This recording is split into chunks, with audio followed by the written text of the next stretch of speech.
Welcome to the Sdeke Podcast, Academia section, where we bring professionals in academia to share their journeys, to inspire others who may want to get into their career fields or just to learn and thrive. Would like to thank Workshop 17 for helping us bring our podcast to life. If you would like to also bring your podcast to life, you are welcome to contact them on the contact details in the link below. So today we have a lovely guest by the name of Nikiwe Happy Boyama. Happy, you're welcome to the podcast. Thank you. Thank you for having me. Great. Thank you for agreeing to share your career insights with us. So tell us a little bit about Happy. It even feels a bit strange because I used to be Happy, still am, but, I've grown to be called Nikiwe and stuff, which is fine. That has always been my first name, but a bit about myself. I think I'm a happy person. I guess that you are. So I'm a very happy person. I'm not quite sure of what you would like to know about me, but I'm a mom. I'm a teacher. I do teaching for a living. Great. I don't normally really say I'm a lecturer because I think what I do is actually teaching. So career-wise, that is more or less it. And I'm married. And I think I'm kind. I think that's also a bit about myself. I don't need people to tell me about this. I'm joking. I'm saying it because people have kind of shared with me that I think you're kind and stuff. So that's a bit about me. Unless you really want to know a specific thing about myself, then I would definitely be happy to share that. Okay, great. I think that would probably be answered as we go along with the podcast. Okay. So just to segue into more about you. All right. I understand you studied LLM. What was the inspiration? I think let's start there. What was the inspiration to study law and, of course, go on to LLM? Okay, so I initially wanted to be a teacher, a high school teacher. Yeah. And I applied at UJ, and they allowed me space, or they accepted my application. Okay. But I think I was accepted for a different program. I see. And I realized that, I don't like this program, and it turns out my friend has applied for me at UWC. Oh, wow. And first choice was LLB, second choice was education. Okay. So now I'm realizing, I got accepted at UJ, but it's not for the program I wanted. I see. And also, if I go to UJ, that simply means I will still stay at home. And when you pass grade 12, you just want to go be independent, as far away and from home as exactly, possible. you just want to visit See and stuff. the big world. And I realized, so UWC accepted me for law. Okay, cool. It's not like I hated law. Yeah. I always liked the black and white. Would call it the uniform because lawyers put black and white. Okay. And also the robe and just the being neat and stuff. So that. I think it's safe to say the fact that I got accepted at UWC, this is Cape Town, and that I'm a lawyer. I'm gonna be a lawyer. Yeah. Okay, cool. Then UWC it is, and law it is. So there was no deep-rooted inspiration or I don't know, feel about law because I literally just wanted to be a teacher. Okay. So I did that, which is the LLB part of things, finished that. And in the mix, I wanted to change when I started failing because I didn't like it. I see. And I realized I actually don't like this thing. But unfortunately, I couldn't change. And after I couldn't change, I was like, you know what, let me just do this thing and finish that. So after that, I was like, the one way to be a teacher is to be a lecturer. And to be a lecturer, I need an LLM, which is a master's. So that is why I actually went on to do my master's. LLM. And I also just felt like just LLB, I'll be a dropout. So so I was like, I might as well. I see. So yeah. Yeah, that's quite interesting. Thank you. Only you. Yeah. So that's pretty interesting. So of course your undergraduate, that's like 4 years, and then Yes. of course going to LLM, that's probably another 2 more years. Yes. How did you fund your studies? How was that process for you? Okay. So for my LLB, I had NSFAS. Okay. From first year to final year. Yeah. There was a time, I think, when I was doing my second year, when I started being serious, when I realized I can't change to education. Okay. Now I might as well just suck it up and, just commit and be serious about this thing. Mm-hmm. There is this university bursary thing. I don't remember what it was called, the merit award or something. I don't remember, but I actually passed well. Lovely. And I saw there was money on my account. Okay.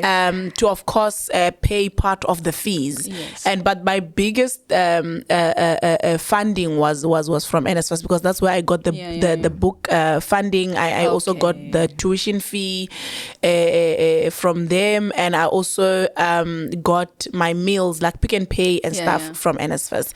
And at some point there was a Fidelity Fund something that I don't even remember how it came about, but I just saw they paid 16,000 rand to my account and stuff. So, but of course that was after I started being serious about that whole thing.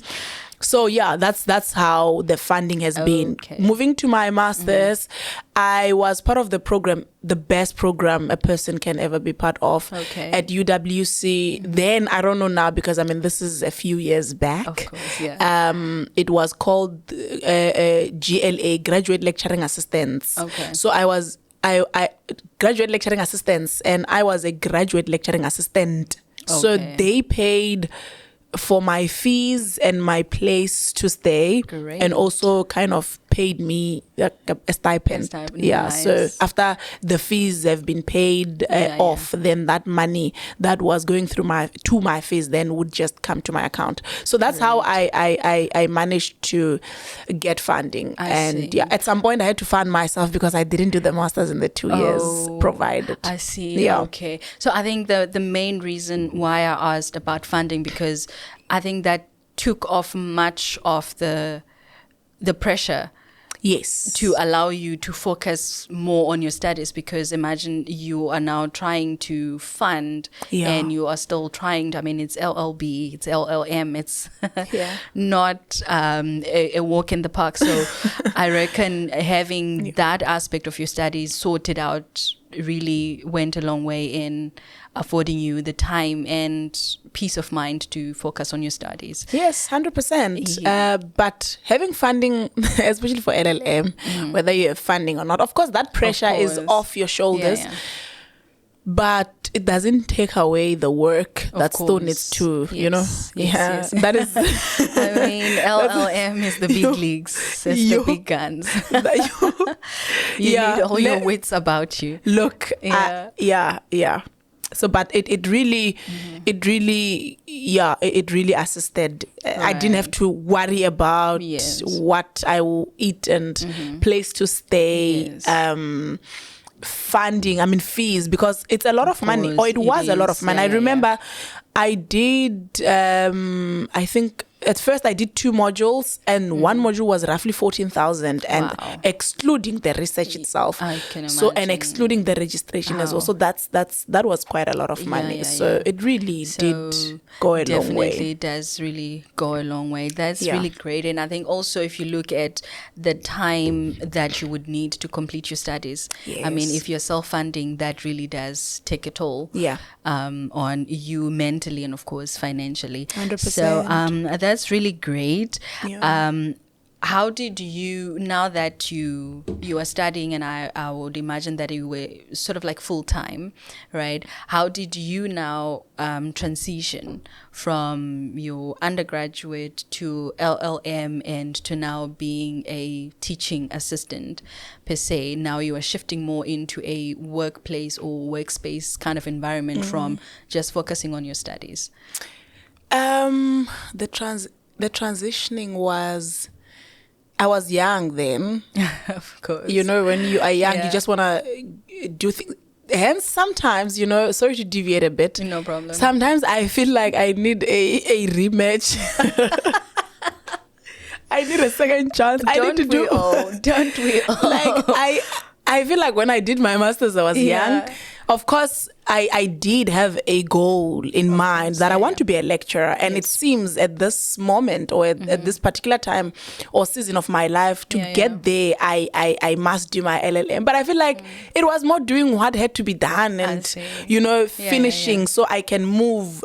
So the transitioning was a difficult one because now I am still studying and have work, because when you are lecturing assistant, you do tutorials, you need to mark, you know, you are now in contact with students. But that kind of gave me like the experience that I longed for. It kind of gave me a taste of what teaching looks like or might look like. Should I pursue this route in life? So the transitioning was exciting, was a lot of work. I was not even coping at some point where it got. Imagine. Yeah, it got to a point where I actually didn't get back to the program the following year because I was supposed to have submitted my proposal and I didn't, because I was still trying to find my feet, trying to figure things out and so it was, I know I said a lot of things on that, but it was just a whole lot as well. That's totally understandable. So your LLM, I understand that your topic was immigration and refugee law. Yes. And I don't know if it was on top of that, the children / human rights. What inspired you to to choose that specific topic? Okay. So I did coursework. Okay. So I chose international protection of human rights. I chose international family law and children's rights and law of unfair dismissal. I was just curious on that one. So now when I had to choose the topic for my research, at first I wanted to write about prisoners' rights. I see. Because when I did my final year, I took an elective that was a research paper. Here now it's compulsory, but then it was just an elective. And I wrote something on the rights of pregnant women in South Africa. I mean, of pregnant women in prison in South Africa. So I wanted to kind of continue with that. But I realized when I was doing my master's that I don't really think I actually want to do this. But like I said, I was also young. There was no deep thinking about these things, choosing a topic and stuff. Like, this looks interesting. Let's you know, So we once had a guest lecturer coming to present the topic, and he was teaching on immigration and refugee law in the module international protection of human rights. And when he presented, it really, it was very interesting for me, and I actually wanted to know more because it was one of those fields that I never really thought about and considered and stuff until that lecture. Until that guest a lecture that evening. So I went to the lecturer, asked him about this, and he was like, actually there is a banning issue now, because my topic is on section 5 of the I don't want to go deep into that, but it's on section 5 of the Refugees Act. So there was a whole thing about the Angolan refugees and so I decided actually this is a hot topic, and he actually kind of told me this is like a hot topic at the moment. We can actually try pursue this, and I found it interesting. So it was not really like something I really thought, when I grow up I want to do my master's in this. It wasn't anything like that. More curiosity of this new information that you had been exposed to. I see. So that's how I found myself there. That's great. That's interesting. So from studying that, make it as your topic on for your LLM, and now you've completed your LLM, and now the route now to your board exams and of course getting admitted to the bar. I think you are probably ask it maybe in a staggered way to say, okay, now that you're done with your LLM, how did you straight away went to do your board exams, or did you have maybe like some work experience teaching or working in the corporate space before you then did your board exams? Okay, so these are two different separate things. Yeah. When I did my master's, I didn't finish my master's the following year. I got excluded from the program because I didn't do according to the contract. Yeah. It is different in the sense that the master's route is more academia than anything. Yes. But 2020, I then took the practice route. Okay. So I did what we call articles of clerkship. All right. So that is, I don't know, in engineering terms, you guys are engineers, so you normally maybe would call it in-service training. I don't know. But that's where you do 2 years of, I don't want to call it practicals, but we call it articles. It's more or less practicals. Yeah. Yes. So in that, the LLM was still pushing on the other side. Okay. But now I did these 2 years. I didn't do 2 years because I did law school. It's a whole thing. I was still doing my master's and I did my articles on the side. Yeah. So when I was doing my articles, it's more learning work, the legal work, depending on the firm, of course, that you find yourself in. I was lucky, and I say lucky and blessed to have found a family law firm. Okay. It's in Cape Town. Yeah. Very beautiful people, lovely. So I did my articles there when I was still doing my master's, and I eventually did law school. That's the route to getting admitted as an attorney. That's the route that takes you to doing your board exams. Okay. But the masters were still cooking on the side. I see. You know what I mean? Yes. So I did my articles, finished my articles, also did law school, finished law school. Then I did the board exams. I see. And the board exams showed me flames. A different beast. But yeah. I see. So yeah. So I think just to take us back a little, because you mentioned that the whole sort of like point or inspiration to studying law and LLM was to be a lecturer. Yes. And now we having articles and board exams. That's a totally different route. Yes. Where was the shift, or when was the shift? So articles. So when I was doing my master's, I did family law and children's rights and international protection of human rights. Now there was this opportunity, and I believe in having it in the bag, whether I like it or not. Because remember, I told you I was a lot younger then. I don't think I really knew what I actually wanted. Although I felt like I want to be a teacher. Yeah. I don't even know how that came about. But anywho, I've just always known that I want to be a teacher. Yes. And so the shift happened when now I'm no longer in the program. I do not have any opportunity at the moment. Yes. But at the same time, before this opportunity comes, I am on some, but I need to be admitted. Of course. I have started this journey. Yeah. As much as I want nothing to do with it, I want to have it in the bag. Yes. And you'll be so shocked to learn that actually, but we can get to that. Okay. I actually practice now. So imagine if I never pursued it and never had it in the bag. Now I'll be looking for articles and now, and stuff. The shift happened when, number one, I didn't really have any other thing at that particular time to do, but I also was willing and or really desired to kind of do my articles, have it in the bag, and get admitted and have it in the bag, and I will see, kind of having options in a way at the later stage, which worked out quite good. So that's how the shift happened. I just wanted to have it in the bag, to be honest. And you have it in the bag. And I have it in the bag. Great, good for you. Yeah, thank you.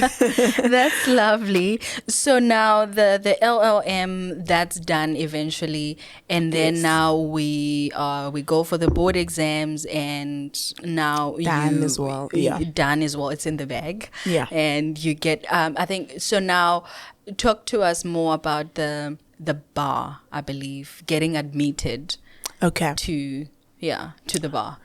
So being admitted as an attorney, you're not part of the bar. Oh, that's for advocates. Okay. So we have attorneys and advocates. Oh, right. And we are often asked, what is the difference between attorneys and advocates?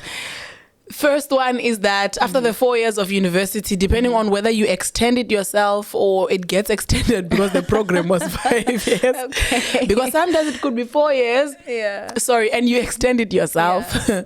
I like how you put it. After the 4 years, if you want to be an attorney, you take the articles route. Okay. As compared to being an advocate. When you want to be an advocate, you do, is it pupillage? I think they call it pupillage. Or you go to the bar or, depending on the province, the Cape Bar, Joburg Bar and stuff. But I therefore, we just get admitted as an attorney after having done. But we both have board exams, but they are different. They are different. They are different. So I took the attorney route and I did my board exams after doing my articles and law school. Then I got admitted as an attorney of the High Court of South Africa. Yes. Congratulations. Thank you. That's a really big deal. That leads me to the next question. Okay. Is there a difference between being admitted as an attorney of the High Court or with being admitted as just a normal attorney? No, it's the same thing. It's the same thing. So we just call it, you are an attorney of the High Court of South Africa. So if you are an attorney, you are an attorney. There's no difference between attorney of the High Court and attorney of the just an attorney. Attorney is just attorney of the High Court of South Africa. Okay. Yeah. So then that means you can still practice at magistrate level or at the High Court. Funny enough, it makes sense. No, it does. Funny enough, when you are an attorney, you actually do not have an automatic right of appearance in the High Court. I see. And or higher courts. Okay. We have, but of course you do get it. There are instances where you get to a point of having it. It's just that I think the one, I don't want to speak much to it, but I think after having practiced 3 years, or if you do a certain course, there's actually a friend of mine that didn't practice for 3 years, and he did mention that there is a course that you can do, and therefore you can apply for the right of appearance in the High Court. But that is just to say we are admitted by the High Court, because you get admitted in the High Court of South Africa. So that's what it means, not necessarily that you now practice at the High only Court at the High Court. No. Okay. Yeah. Okay. That. So we do match court for clearing that up. So right now, what are you doing? Are you practicing? Are you teaching? Or are you doing both? I'm doing both. Okay. Can you tell us more about a bit of both? Yeah. So remember when I said I just wanted to have this, getting admitted in the bag and stuff. At some point, I started my own practice. Great. Yeah, thanks. Great. So I started my own practice, and I would just be taking like matters every now and then, not really like serious like things, and stuff. But the part of wanting to be a lecturer never really, it was it never disappeared, and I kind of got an opportunity to part-time lecture in a public institution. I'm not gonna mention names and stuff. Of course. And it was quite nice, and I moved to a private institution. It's a lot of work, I can imagine, and I'm actually thinking now that did I really want to be a teacher, because it really feels like the teaching part of it is just 30% or so, and you spend a lot of time doing admin work.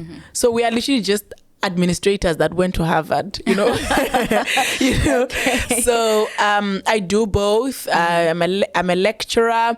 I love it. I love the interaction with students. Great. I love, I just love, they are just beautiful people.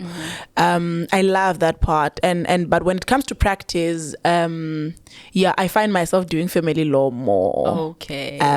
Which I would like to believe destiny found me, because when I did my articles, I did my articles in a family law firm. You did mention. So it's not even one of those things that I was like, that I woke up and chose, and it's like destiny just finds me. I don't know. Or maybe it's supposed to be, because I do love it. I enjoy it. It's beautiful. That's great. And sometimes it's I don't know how to best put it, because I find myself doing divorces and stuff, and it's not really a nice thing to do, but I can imagine. It's more. I find myself doing that. I see. And you love what you do, the teaching aspect and the practice and aspect. Now. The practice tortured me, because even after failing my board exams, I was like, I never even wanted to do this thing in the first place. So only to find out that was, the younger version of me that was just hurt by failing exams and stuff. But you had to go back and get it in the bag. Yeah, I believe in getting it in the bag. I don't believe in not completing things. I think it's a big part of me. If I start something, I must finish it. Regardless of how I feel and in the midst of everything. I believe in just, we here, you might as well just do it and finish. So we'll see what we do with it. And it's never a waste. Of course. I don't believe you can ever say, I wasted my time. Because even if I were to change my career today, I don't think having done law, getting admitted would ever be a waste. I see. Even if I completely take a completely different route, I don't think it would be a waste. I see. That's really great. So thank you. What you are doing now, being in the family law space and being a lecturer, what impact would you say it is making in society or in the different spaces that you find yourself in, or maybe like in shaping the future? I'm changing lives. That's great. Shaping young minds. I'm changing lives. That's really great. When they graduate, I'm like, so I taught you and you passed and you graduating. And some, when they get jobs, I'm like, I made you. You know what I mean? So I think in the society, really, from the lecturing part of things or on the lecturing part of things, I'm changing lives. I want to be humble about it, but I can't. I'm shaping young minds. I am changing lives. And it's even the way they believe in us as young lecturers, because sometimes they sometimes will ask you, what year are you doing? And I'm like, oh, sorry, I'm actually your lecturer. So but seeing that they take it seriously, that you're teaching them something, and they take it and they implement it, and they eventually pass the exams and even go into the corporate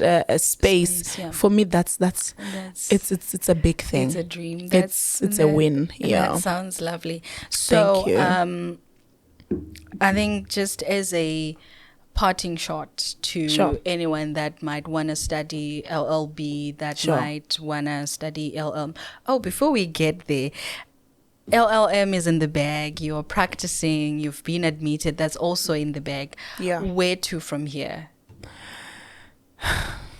I did say that unless you get to NQF level 10, you are a drop. No pressure. So I'm intending on doing my doctorate. That's great. Or PhD /LLD. I am in the process of getting, into that and stuff. I've written my abstract and now I think, from LLB to wanting to do education to wanting to do LLM and stuff, I was not really sure of what I'm doing. But I think I'm at a point in my life where for the first time I know what I actually want. I know how I feel about this thing. I know what I want to write about. I know what interests me. So I think that's also a big win. I also think it comes with age. Of course, definitely. So my future plans is to do PhD. So I don't feel like a dropout, number one. Of course. Thou shalt not feel like a dropout. Exactly. So that is that. I do want to do, and on the practice side, I'm intending on doing more board exams to advance myself. And, so I can, be a specialist of some sort and. So, That is really great. Thank you. You'll have many bags by the time you're done. So when I retire, I just choose. I'm retiring into being a lawyer. You know what I mean? So that's really great. So just as a parting shot to anyone that might want to get into the law space, studying law from either the beginning or going all the way to LLD or say in your case right now LLM, what sort of advice or encouragement would you give? Okay, I will start with those that have their LLMs in the bag. Don't take a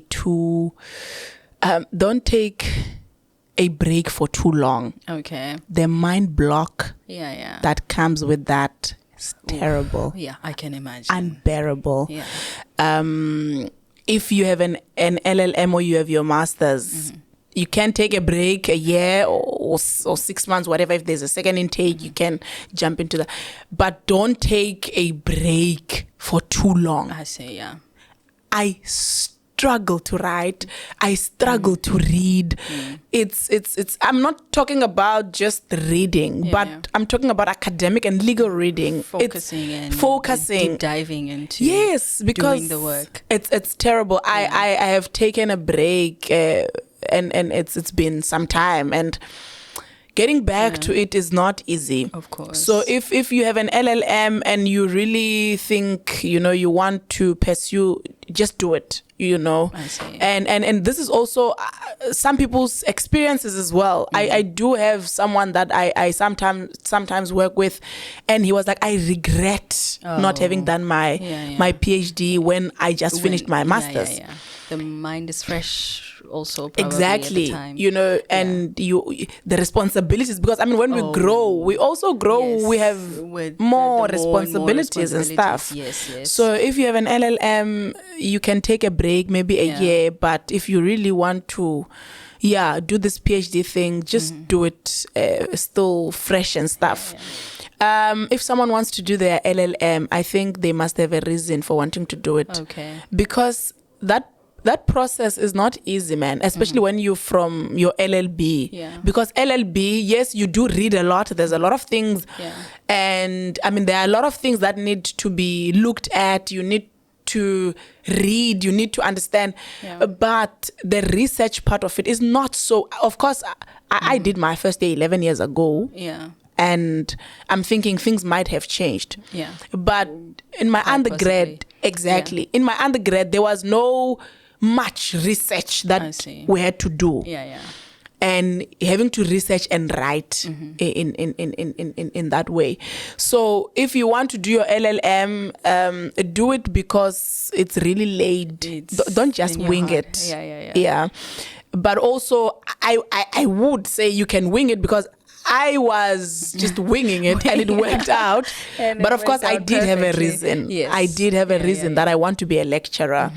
So that is that. But if someone wants to do LLB, I would highly recommend, because when you have your LLB, you are not only limited to being an attorney or an advocate. You can be a lot of things. I see. You can be a secretary, you can be a compliance officer, you can be a prosecutor, you can be a lot of things. A lot of things. Or you can even be a business. Yes. Great. So I would say if one is really interested in it, or they are not sure whether they want to do it and stuff, I really would say just go for it.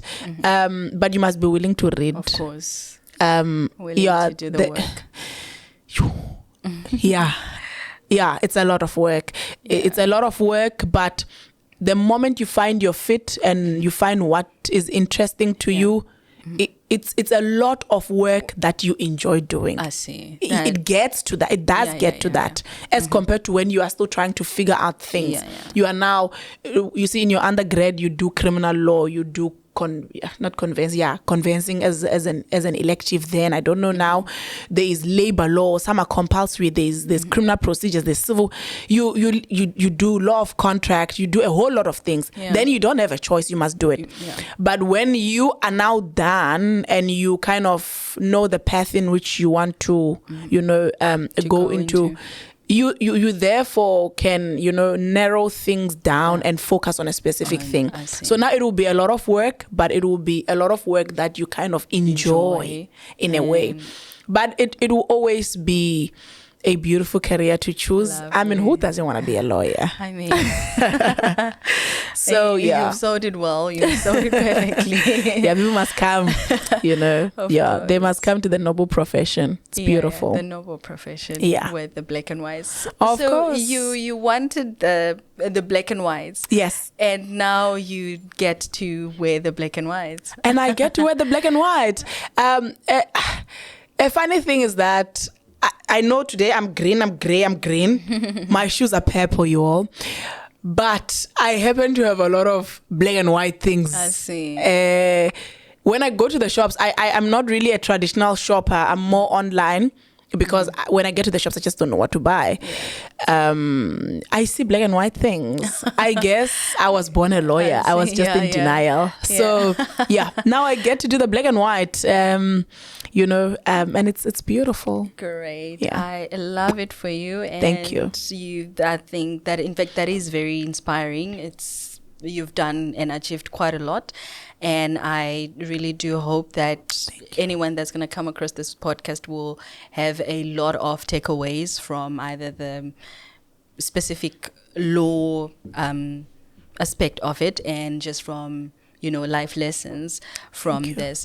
So this is the podcast. Thank you so much for coming on and sharing your insights and your experience with us. And I do wish you all the very best with LLD, another one that's coming into the bag. So I'm not a dropout. No. Thank you so much for having me. You are welcome. Thank you. And enjoy.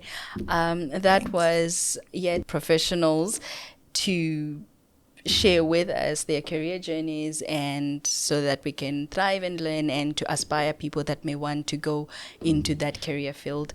Thank you. We'll see you on the next one.